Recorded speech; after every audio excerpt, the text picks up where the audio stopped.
যারা ফ্রান্সে রয়েছেন, যারা নতুন আসবেন ফ্রান্সে, তাদের জন্য দারুণ সুসংবাদ রয়েছে। বর্তমানে ফ্রান্সে আপনারা সবাই জানেন নির্বাচন শেষ হয়েছে এবং জয়লাভ করেছেন। আর এই জয়লাভ করার ফলে ফ্রান্সে কি কি সুবিধা পেতে চলেছেন সবাই, আর যারা নতুন আসবেন বিশেষ করে তাদের জন্য কি কি সুবিধা অসুবিধা রয়েছে, আর যারা এখন ফ্রান্সে চলে এসেছেন আপনাদের জন্য কি কি অপেক্ষা করছে, আজকের এই ভিডিওটিতে আমি শেয়ার করব।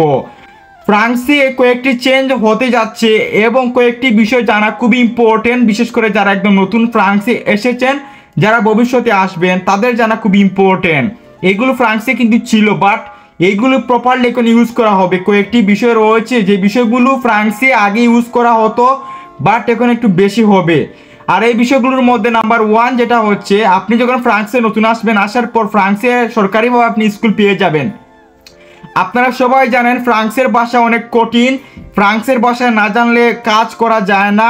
ফ্রান্সের ভাষা না জানলে অনেক অসুবিধার মধ্যে একটি অসুবিধা হচ্ছে, যখন আপনার বিশেষ গুরুত্বপূর্ণ অ্যাপয়েন্টমেন্ট থাকবে সেই জায়গায় গিয়ে আপনি ফ্রান্সের ভাষায় কথা বলতে পারছেন না, জড়তা রয়েছে। সেই ক্ষেত্রে ফ্রান্সে কি হয়েছে সিস্টেম, এখন আপনি বা আগে ছিল ফ্রান্সে সরকারিভাবে আপনি স্কুল পেয়ে যাবেন, সরকারিভাবে স্কুল পেয়ে যাবেন, সেখান থেকে আপনি ফরাসি ভাষা শিখতে পারবেন খুব সহজেই, যেটা আগে ছিল। বাট এখন বর্তমানে বেশি বেশি করে প্রমোট করা হচ্ছে এবং আইনে এটা বলা হয়েছে আপনাকে স্কুল করতেই হবে বাধ্যতামূলক, যদি ফ্রান্সের ভাষা আপনি না জানেন।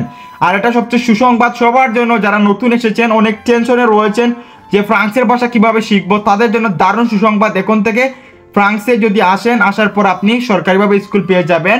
আর ফ্রান্সে যাদের পেপার রয়েছে, ফ্রান্সে যারা বৈধ হয়েছে নতুন, তারাও স্কুল পেয়ে যাবে।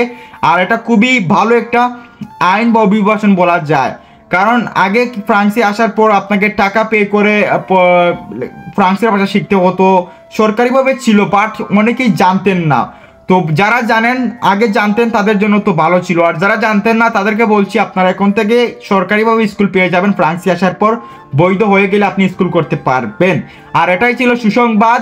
আর 2 নম্বর যে বিষয়টি অনেক ইম্পর্টেন্ট, সেটা হচ্ছে সবার জন্য যারা ফ্রান্সে বৈধ রয়েছেন, ফ্রান্সে আসার পর বৈধ হয়েছে নতুন, আপনারা ফ্যামিলি বাংলাদেশ থেকে ফ্রান্সে নিয়ে আসতে চান, তাদের জন্য আরেকটি সুসংবাদ রয়েছে। ফ্রান্সে কয়েকদিন আগে বলা হয়েছিল, কয়েক মাস আগে, যে ফ্রান্সে আসতে হলে বাংলাদেশ থেকে আপনাকে ফ্রান্সের ভাষা শিখে ফ্রান্সে আসতে হবে।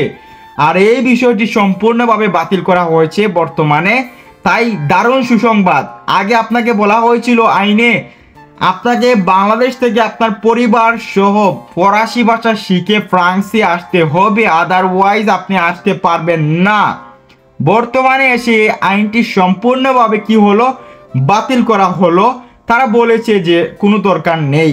আর এই বিষয়টা শোনার পর প্রথম দিকে ফ্যামিলি যাদের রয়েছে ফ্রান্সে, যারা ফ্রান্সে বৈধ রয়েছেন, আর যাদের ফ্যামিলি বাংলাদেশে, তারা আতঙ্কের মধ্যে রয়েছেন, কি হবে, কিভাবে শিখবো ফরাসি ভাষা, এত কঠিন ভাষা, এই ভাষা তো কিভাবে শিখবো, মাথায় ঢুকে নেওয়া যায় না, এত কঠিন একটা ভাষা, আর কিভাবে শিখবো বাংলাদেশ থেকে, যেহেতু আমরা ফ্রান্সেই আসিনি, তাহলে শিখবো কিভাবে।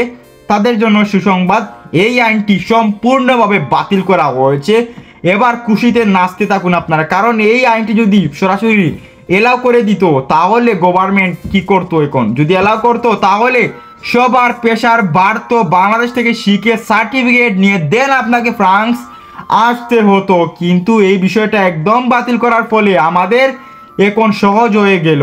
তো এই দুটি আইন ছিল, অভিবাসন ছিল আজকের এই ভিডিওটিতে, আইন সম্পর্কে বিস্তারিত আলোচনা করলাম। তো আজকের এই ভিডিওটি ভালো লাগলে লাইক কমেন্ট শেয়ার করতে ভুলবেন না, সাবস্ক্রাইব করতে ভুলবেন না নতুন নতুন ভিডিও পেতে। আজকের এই ভিডিওটি এই পর্যন্ত। সবাই ভালো থাকুন, সবাই সুস্থ থাকুন, আল্লাহ হাফেজ।